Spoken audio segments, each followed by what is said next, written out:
محترم بزرگوں اور بھائیوں، آج کا جو ماحول ہے، اس ماحول میں فتنے زبردست طریقے سے ہمارے سامنے رونما ہو رہے ہیں، اور ہر طرح کے ماحول میں ہر طرح کے فتنوں کے تعلق سے مذہب اسلام نے ہمیں اندھیرے میں نہیں رکھا ہے۔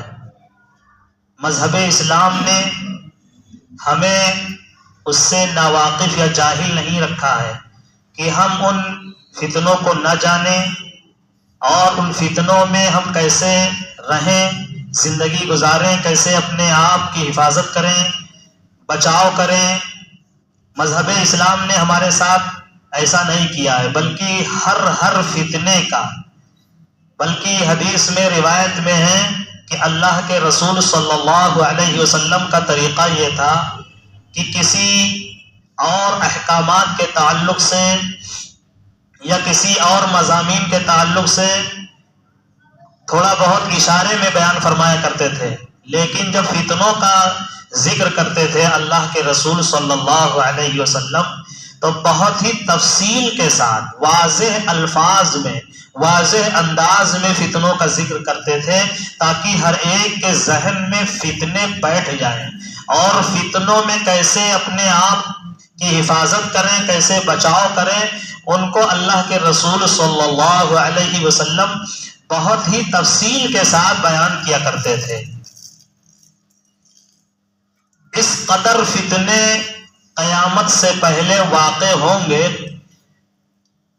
کہ روایت میں ہے کہ ایک ایمان والا صبح کرے گا ایمان کی حالت میں، اور شام ہوتے ہوتے اس کا ایمان ختم ہو جائے گا، اور اسی طرح شام میں تو وہ مسلمان رہے گا، ایمان والا ہوگا، لیکن رات بیتتے بیتتے صبح ہوگی تو وہ پھر ایمان والا نہیں رہ جائے گا، اس کا ایمان ختم ہو جائے گا۔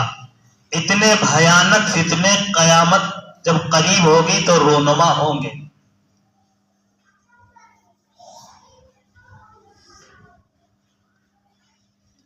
قرآن عظیم الشان میں اللہ تبارک و تعالی نے ہر ایک کے تعلق سے، ہر چیز کے تعلق سے واضح انداز میں رہنمائی فرما دی ہے کہ ایسا وقت آئے گا، ایسا ماحول آئے گا، آنے والے وقت میں ایسا ہوگا، پھر ایسے کرنا ہوگا، اس طرح سے اپنے آپ کی حفاظت کرنی ہوگی۔ قرآن میں ہر چیز کا تذکرہ موجود ہے۔ کل صغیر و کبیر مستطر، ہر چھوٹی بڑی چیز کو قرآن میں اللہ تبارک و تعالی نے بیان فرما دیا ہے۔ 5 صورتیں ایسی ہیں قرآن میں، ان 5 صورتوں میں قیامت سے پہلے کے واقعات اور حالات کو اور لوگوں کے طرز زندگی کو خاص کر کے، خاص طور سے اللہ تبارک و تعالی نے ان 5 صورتوں میں بیان فرمایا۔ 5 صورتیں سورہ بنی اسرائیل، سورہ کہف، سورہ مریم، سورہ طٰہٰ، سورہ انبیاء، یہ 5 صورتیں، ان 5 صورتوں کو اگر ہم غور سے ان کے ترجمہ اور تفسیر کو پڑھ لیں تو ایک حد تک نہیں بلکہ مکمل قرب قیامت کے ماحول کو ہمیں پتہ چل جائے گا کہ قرب قیامت میں کیسا ماحول ہوگا، کیسے فتنے ہوں گے۔ قرآن میں یہ بڑی بڑی جو سواریاں ہمارے سامنے آ گئی ہیں، ان کا بھی تذکرہ موجود ہے، جو ٹرین ہے، پلین ہے، اسی طرح 4 ویلر کی تمام قسمیں ہیں، ان کا بھی تذکرہ ہے قرآن میں۔ والخیل والبغال والحمیر لترکبوها وزینہ، اللہ تبارک و تعالی نے انسانوں کی سواریوں کے تعلق سے بیان فرمایا کہ ہم نے ہی تمہارے لیے سواریوں کا انتظام کیا ہے۔ آج سے 1500 سال پہلے اللہ تبارک و تعالیٰ نے سواریوں کا تذکرہ کیا ہے تو فرمایا کہ ہم نے تمہارے لیے والخیل گھوڑے کا انتظام کیا ہے، والبغال خچر کا انتظام کیا ہے، والحمیر اور گھوڑے اور گدھے کا انتظام کیا ہے۔ یہ تمہاری سواریوں کی، تمہارے لیے سواری کی چیزیں ہیں اور زینت کی بھی چیزیں ہیں۔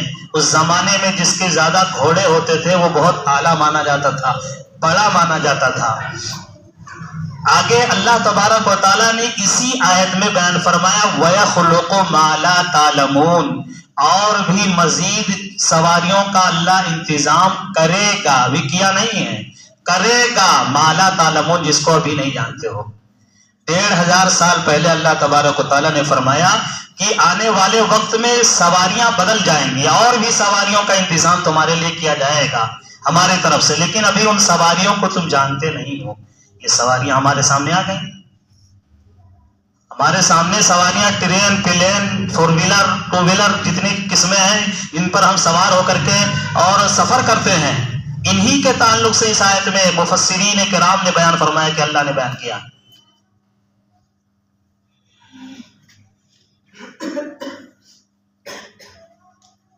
سورہ بنی اسرائیل پہلی سورت ہے 5 سورتوں میں سے۔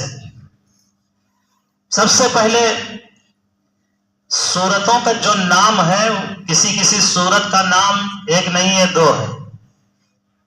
سورہ بنی اسرائیل بھی سورت کا نام ہے اور سورہ اسراء بھی اس سورت کا نام ہے۔ قرآن عظیم الشان کی ایک عظیم اور زبردست معجزہ کہہ لیا جائے کہ دنیا کے کسی کتاب کو یہ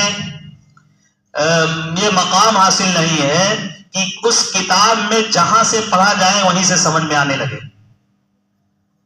اس کے پیچھے سے پڑھنا پڑے گا۔ 2-4 سطر پیچھے سے جب پڑھیں گے تو معلوم ہوگا کہ یہ ان چیز کا تذکرہ چل رہا ہے، یہ باتیں چل رہی ہیں کتاب میں۔ بیچ سے کہیں سے اگر پڑھیں گے تو نہیں پتہ چلے گا، پیچھے سے پڑھنا ہی پڑے گا، چاہے 2-3 سطر پڑھیں۔ لیکن قرآن یہ اللہ کا کلام ہے، اس طرح سے اللہ تبارک و تعالیٰ نے قرآن کو اتارا ہے کہ کہیں سے بھی پڑھیں، کسی بھی آیت سے پڑھیں، جس آیت سے بھی شروع کریں گے وہیں سے آپ کو مطلب معلوم ہوگا، مفہوم معلوم ہوگا، اپنے پیچھے کا محتاج نہیں ہے۔ اور دوسری طرف سے، دوسرے لحاظ سے مفسرین کرام نے بیان فرمایا ہے کہ قرآن کی جو آیتیں ہیں، قرآن کی جو سورتیں ہیں وہ آپس میں مربوط ہیں، جڑی ہوئی ہیں۔ اس طرح سے جڑی ہوئی ہیں آیتیں اور سورتیں کہ ہر سورت کا تعلق پیچھے والی سورت سے بھی ضرور ہے، ہر آیت کا تعلق اپنے پیچھے والی آیت سے اس کا ربط ہے، اس جڑا ہوا ہے۔ اتنا مرتب کتاب قرآن عظیم الشان ہے، اللہ کا کلام ہے کہ پیچھے سے بھی اس کا ربط ہے۔ بنی اسرائیل ہی، سورہ بنی اسرائیل ہی کی مثال لے لیں۔ سورہ بنی اسرائیل میں انسانی زندگی کو بیان کیا گیا ہے۔ اس کے بعد جو سورت ہے وہ سورہ کہف کو بیان کیا گیا ہے۔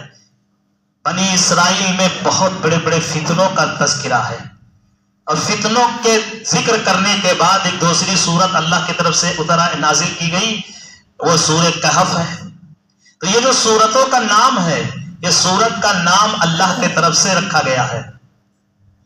یہ سب توفیقی نام ہے، توفیقی نام کہتے ہیں، اللہ کے طرف سے رکھی ہوئی نام ہے۔ ایسا نہیں کہ کسی نے نام رکھ دیا یہ بقرہ ہے، یہ سورہ نساء ہے، سورہ مائدہ ہے، سورہ آل عمران ہے، سورہ نساء ہے، سورہ بنی اسرائیل ہے، یہ اللہ کے رسول صلی اللہ علیہ وسلم نے نام رکھ دیا یا کسی نے نام رکھ دیا بعد میں، نہیں، اللہ کے طرف سے نام رکھایا گیا کہ فلاں یہ سورت ہے اور فلاں سورت کا یہ فلاں نام ہے۔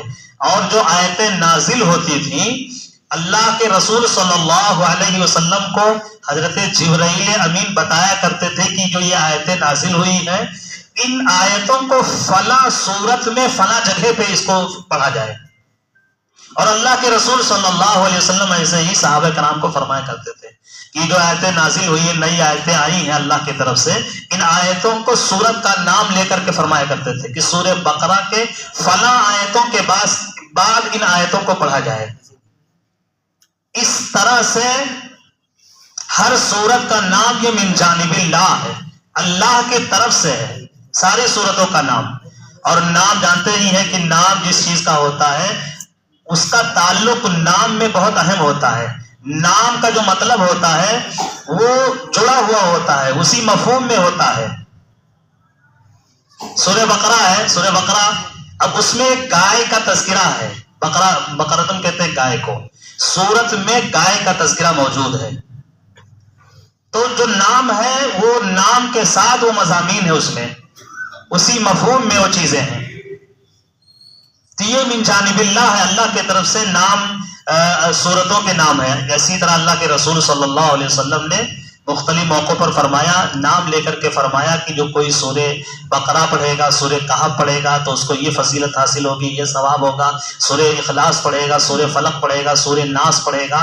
یہ اللہ کے رسول صلی اللہ علیہ وسلم نے نام لے کر کے فرمایا. اس کا مطلب یہ ہے کہ من جانب اللہ سورتوں کا نام ہے. بعد میں کسی نے ان صورتوں کا نام نہیں رکھا ہے. یہ ہمارے ذہن میں نہ آیا کہ کسی نے بعد میں جسے نقطے لگائے رکھے گئے اور اعراب لگائے، زبر زیر پیش لگایا گیا. اسی طرح نام بھی جو ہے صورتوں کا بعد میں رکھ لیا گیا ہوگا. بعد میں نہیں رکھا گیا، یہ اللہ ہی کی طرف سے انتظام ہے. صورتوں کا نام اللہ کی طرف سے رکھے گئے ہیں. بنی اسرائیل میں سب سے پہلے جو ہے ایک بہت عجیب و غریب انسانی زندگی، بلکہ انسانی تاریخ میں سب سے عجیب و غریب سفر ہوا. اس سفر کے واقعے کو بیان کیا گیا ہے. سبحان الذی اسری بعبدہ لیلا من المسجد الحرام الی المسجد الاقصی الذی بارکنا حولہ لنریہ من آیاتنا انہ هو السمیع البصیر.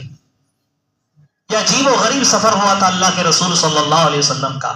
مسجد حرام سے لے کر کے مسجد اقصی قریب کئی ہزار کلومیٹر کا فاصلہ ہے. چند ساعت میں، چند منٹوں میں یہ سفر ہوا. اور پھر مسجد اقصی سے یعنی فلسطین سے پھر معراج کا واقعہ ہوا، یعنی چڑھنے کا ہوا. ساتوں آسمان، سدرۃ المنتہا، اور پھر عرش، اور پھر جنت، جہنم. اللہ کے رسول صلی اللہ علیہ وسلم کا سفر ہوا. یہ بہت عجیب و غریب سفر ہوا، سفر معراج جس کو کہتے ہیں. اور معراج کا جو سفر ہوا اسی مہینے میں رجب کے 27ویں رجب کو ہوا ہے. اس واقعے کو بیان کیا گیا سورہ بنی اسرائیل میں. پھر بنی اسرائیل جو نام ہے سورت کا، بنی اسرائیل کا تذکرہ. بنی اسرائیل جانتے ہی ہیں کہ یہ انبیاء کرام کی نسل ہے.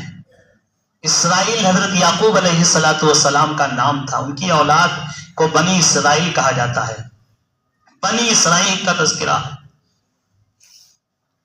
بنی اسرائیل پر کتنے انعامات آئے اللہ کی طرف سے،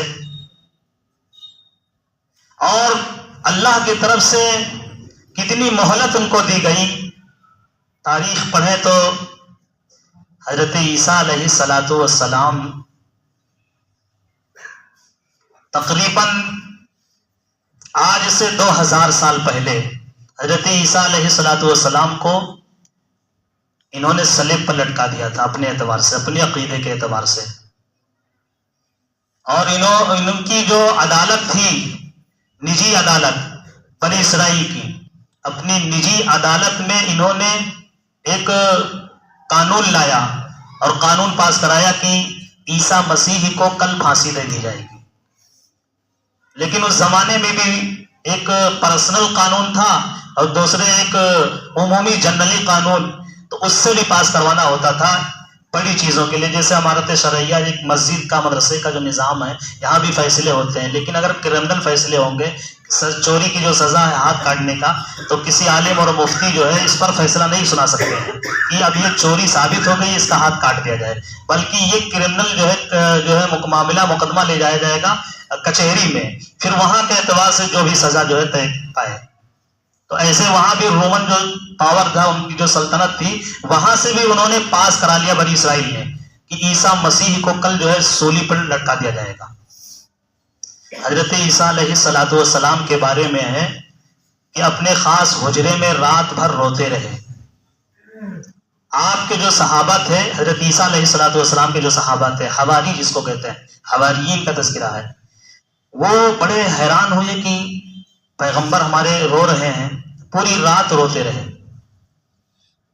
کسی نے جا کر کے پوچھا کہ آپ موت سے ڈر گئے ہیں، آپ کیوں رو رہے ہیں؟ آپ تو اللہ کے چہیتے ہیں، اللہ کے پیغمبر ہیں۔ تو حضرت عیسیٰ علیہ السلام نے فرمایا تھا کہ میں موت سے نہیں ڈر رہا ہوں کہ کل مجھے سولی پہ لوگ لٹکا دیں گے، میں اس لیے رو رہا ہوں کہ کل ایک سلیکٹڈ جنریشن جس کو پیغمبر کی نسل کہا جاتا ہے، اولاد کہا جاتا ہے بنی اسرائیل کو، کل اللہ کی طرف سے ان کو ریجیکٹ کر دیا جائے گا، دھتکار دیا جائے گا اللہ کی طرف سے، اس لیے کہ ابھی اللہ کے لوگ مقرب ہیں، لیکن جب ان کا عمل کل انجام پائے گا تو اللہ کی طرف سے ان کو دھتکار دیا جائے گا۔ ان کے تعلق سے مجھے رونا آ رہا ہے کہ 1-2500 سال سے ایک سیدوں کی جو ہے، جس کو کہہ رہے ہیں کہ پیغمبر کی اولاد کو سید کہا جاتا ہے، سیدوں کو یہ دھتکار دیا جائے گا اللہ کی طرف سے، ان کی کوئی حیثیت نہیں رہ جائے گی۔ میں اس لیے رو رہا ہوں۔ حضرت عیسیٰ علیہ السلام کو اللہ تبارک و تعالیٰ نے ان کے چنگل سے نکال دیا اور ان کو آسمان پہ زندہ اٹھا لیا۔ یہ لوگ سولی پہ لٹکا نہیں پائے، کسی اور کو سولی پہ لٹکا دیے۔ وہ اب تک سمجھتے ہیں کہ عیسیٰ علیہ السلام کو ہم نے سولی دے دی، لیکن حضرت عیسیٰ علیہ السلام کو قرآن کی روشنی میں سمجھے تو کوئی کسی نے سولی نہیں دیا ہے اور نہیں دے پایا ہے۔ حضرت عیسیٰ علیہ السلام کو زندہ فرشتوں کے ذریعے اللہ تبارک و تعالیٰ نے آسمان پہ اٹھا لیا، قرب قیامت میں پھر سے اتارے آئیں گے حضرت عیسیٰ علیہ السلام۔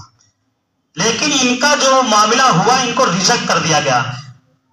قریب 500 سال کے بعد بنی اسرائیل کو پھر اللہ کی طرف سے ایک اور آپشن دیا گیا کہ اگر پھر مقبول بندہ بننا چاہتے ہو، اللہ کا قرب چاہتے ہو، اللہ کے انعامات چاہتے ہو، تو ایک آپشن ابھی تمہارے پاس اور موجود ہے کہ جب محمد صلی اللہ علیہ وسلم کی بعثت ہوگی تو ان کی مخالفت نہ کرنا، ان پر ایمان لے آنا۔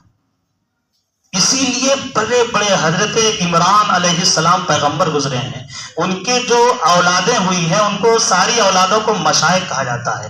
بنی اسرائیل کے جو صوفی قسم کے بزرگ، جو مشائخ، انہوں نے فیصلہ کیا کہ ہمیں آخری نبی کا انتظار کرنا چاہیے اور ان پر ایمان لے آنا چاہیے۔ انہوں نے اس طرح سے اپنا اہتمام کیا کہ جا کر کے جس تعلق سے جس جگہ کے بارے میں ان کو پتا چلا کہ آخری نبی کی بعثت اسی جگہ پہ ہوگی، اسی ملک میں ہوگی، وہ مدینے میں جا کر کے، مدینے کا پرانا نام یثرب ہے، یثرب میں جا کر کے وہ رہنے لگے اور انتظار کرنے لگے۔ لیکن پھر بنی اسرائیل کے تعلق سے سورہ بنی اسرائیل میں ہے کہ یہ حضرت محمد صلی اللہ علیہ وسلم پر ایمان نہیں لائے۔ کئی بڑے مشائخ بنی اسرائیل کے ایمان لائے، لیکن بڑی تعداد جو ہے ایمان نہیں لائی، اکثر لوگ ایمان نہیں لائے، اور اس طرح سے ضربت علیہم الذلۃ والمسکنہ، ان کی تاریخ ہے بنی اسرائیل کی کہ یہ قیامت تک کے لیے دھتکاری ہوئی قوم ہے، اللہ کی طرف سے ان کو دھتکار دیا گیا ہے۔ غیر المغضوب علیہم ولا الضالین جو ہم پڑھتے ہیں سورہ فاتحہ میں آخری آیت میں انہی کا تذکرہ ہے، غیر المغضوب، ان کے اوپر اللہ کا غضب نازل ہو چکا ہے۔ کتابوں میں لکھا ہے کہ آخری قرب قیامت میں عیسیٰ مسیح کے ماننے والے عیسیٰ علیہ السلام کے پیروکار جو اس وقت دنیا میں بہت ہی بڑی تعداد میں کرسچن، یہ ان کو اللہ کی طرف سے ہدایت مل جائے گی اور اجتماعی طور پر یہ لوگ ایمان لے آئیں گے۔ کتابوں میں لکھا ہے اجتماعی طور پر، یعنی ایک ساتھ کئی لاکھ لوگ، کئی کروڑ لوگ مسلمانوں کے، یہ ان کو ہدایت مل جائے گی قیامت سے پہلے۔ لیکن یہودیوں کے بارے میں نہیں ہے، یہودیوں کے بارے میں کہیں نہیں لکھا ہے کہ یہودی بھی مسلمان ہو جائیں گے، یہودی بھی کلمہ پڑھ لیں گے، ایمان لے آئیں گے۔ قرب قیامت کے تعلق سے جو فتنے ہیں، اللہ کے رسول صلی اللہ علیہ وسلم نے اپنی امت کو اندھیرے میں نہیں رکھا ہے، ہر چیز کو بیان کر دیا اور واضح طور پر بیان کیا ہے۔ ایک فتنے کو جو ابو داؤد میں اور ابن ماجہ جو مشہور حدیث کی کتاب ہے، اس میں یہ ذکر ہے کہ قیامت جب قریب ہوگی تو مسجدوں میں امام نہیں ملیں گے۔ مشہور حدیث کی کتابوں میں یہ حدیث ہے، امام نہیں ملیں گے امامت کے لیے، نماز پڑھانے کے لیے۔ اس کا مطلب محدثین نے بیان کیا ہے کہ ایسا وقت ہوگا کہ نماز پڑھانے سے لوگ گھبرائیں گے۔ اب کیوں گھبرائیں گے بھائی؟ کیا ماحول ہوگا اس وقت؟ امام کو کیوں نماز پڑھانے کی ہمت وہ نہیں کر پائے گا؟ کیا کتنا خطرناک ماحول ہوگا امامت کرنا، کتنا مشکل ہو جائے گا لوگوں کے لیے کہ مصلی پہ کھڑے ہو کے نماز پڑھانے کی اکثر لوگوں کی ہمت نہیں ہوگی۔ الگ الگ وجہ محدثین نے بیان کیا ہے۔ ایک روایت میں کہ قیامت جب قریب ہوگی تو امام سمیت مقتدی جتنے ہوں گے نماز پڑھنے والے نمازی، وہ سب اڑتے ہوئے تخت سے آئیں گے، نماز پڑھ کے اڑتے ہوئے تخت سے چلے جائیں گے۔ یہ اشارہ تلمیح ہے، اللہ کے نبی نے اشارے میں بیان فرمایا۔ اڑتے ہوئے تخت سے آئیں گے، اڑتے ہوئے تخت سے چلے جائیں گے۔ اڑتے ہوئے تخت آج ہم سمجھ سکتے ہیں، اڑتے ہوئے تخت گلف کنٹریز میں خاص کر کے دیکھیں، وہاں جتنی مسجد ہوتی ہے مسجد سے بڑا حصہ ہے پارکنگ کا ہوتا ہے، اور سب ایک سے چمچماتی کاروں سے آتے ہیں نماز پڑھنے کے لیے، یہاں تک کہ امام بھی آتے ہیں، اور پھر وہ اپنی گاڑی سے جو ہے پھر وہ چلے جاتے ہیں۔ یہ اڑتے ہوئے تخت ہے۔ قلم عام ہو جائے گا، قلم مطلب یہ کہ اتنا نہیں قلم بکے گا، پورا ذخیرہ اسٹور ہو جائے گا، قلم عام ہو جائے گا۔ مطلب اللہ کے نبی نے فرمایا قرب قیامت میں قلم عام ہو جائے، قلم سے مراد علم عام ہو جائے گا، لوگ بہت علم رکھیں گے، جانکاری بڑی ہوگی۔ تو اللہ کے رسول صلی اللہ علیہ وسلم کی ایک روایت ہے قرب قیامت کے تعلق سے کہ حضرت عبداللہ ابن عمر رضی اللہ تعالیٰ عنہ کی روایت ہے، فرماتے ہیں کہ ہم سب بیٹھے ہوئے تھے اور قیامت سے پہلے کے جو فتنے ہیں ان فتنوں کا ہم لوگ آپس میں مذاکرہ کر رہے تھے کہ اللہ کے رسول صلی اللہ علیہ وسلم تشریف لے آئے۔ پوچھا کیا کر رہے ہو؟ فرمایا کہ ہم سب یہ فتنوں کا تذکرہ کر رہے ہیں، آپس میں مذاکرہ کر رہے ہیں۔ تو اللہ کے رسول صلی اللہ علیہ وسلم ہم سب کے پاس بیٹھ گئے اور پوچھا اور فرمایا کہ جو ہے قیامت سے پہلے 3 دور آئے گا، ایک احلاس کا دور آئے گا، ایک تہیمہ کا دور آئے گا، اور ایک سرہ کا دور آئے گا۔ صحابہ نے پوچھا کہ احلاس کیا ہے؟ تو اللہ کے رسول صلی اللہ علیہ وسلم نے فرمایا احلاس کا دور جو آئے گا اس کو اللہ کے نبی نے فرمایا کہ وہ ہی الحرب والحرب، حرب اور حرب کا دور آئے گا۔ عربی میں حرب کہتے ہیں جنگ کو، جنگ کہتے ہیں حرب کو، کہتے ہیں جنگ کا ماحول ہوگا، لڑائی کا ماحول ہوگا۔ حرب کہتے ہیں بھاگنا، نقل مکانی ہجرت کو کہتے ہیں، یہاں سے کھدیڑے جائیں گے وہاں بھاگیں گے، اس ملک سے بھگائے جائیں گے فلاں ملک میں جائیں گے، یہ ماحول ہوگا قیامت سے پہلے۔ حرب اور حرب، احلاس کا مطلب یہ ہوگا۔ فتنے تہیمہ، اللہ کے رسول نے فرمایا کہ برپا ہوگا ماحول۔ فتنے تہیمہ کہتے ہیں ظلمات کو، تاریکی کو، اندھیرے پن کو، ظلم کے عام ہونے کو کہ ظلمات کہتے ہیں۔ اتنا ظلم ہوگا، ظالم لوگ اتنے آزاد ہوں گے اور اتنا ظلم کریں گے کہ اس ظلم کا شکار ہر کوئی ہوگا، چاہے مالدار ہو، چاہے امیر ہو، چاہے بڑے پوسٹ کا ہو، چاہے غریب اور فقیر ہو، ہر کوئی ظلم کا شکار ہوگا۔ اس کا محدثین نے مطلب بیان فرمایا ہے کہ ہر کسی کے چہرے پہ تھپڑ پڑے گا، کوئی تھپڑ سے بچ نہیں پائے گا۔ فتنے تہیمہ یہ ہوگا۔ اور فتنے سرہ کا ذکر کیا اس روایت میں اللہ کے رسول صلی اللہ علیہ وسلم نے کہ ایک دور آئے گا خوشحالی کا، سرہ کہتے ہیں خوشحالی کا دور آئے گا، بہت خوشحالی ہوگی، بہت فراوانی ہوگی۔ جو ہمارے 65 سال کے 55 سال کے لوگ یہاں بیٹھے ہوئے ہیں وہ جانتے ہیں کہ آج سے 30 سال 40 سال پہلے کا جو دور تھا کتنی بھکمری کا تھا، کتنے جو ہے تندرستی کا تھا، اور آج دیکھ رہے ہیں وہ آج بھی ماحول دیکھا جا رہا ہے کتنا ڈیولپ ہوا 20-25 سال میں، کتنی خوشحالی عام ہو رہی ہے۔ انہی چیزوں کا تذکرہ اللہ کے رسول صلی اللہ علیہ وسلم نے اس روایت میں بیان فرمایا ہے۔ اللہ تبارک و تعالی ہم سب کو ہر فتنے سے بچنے کی توفیق نصیب فرمائے، آمین۔ وآخر دعوانا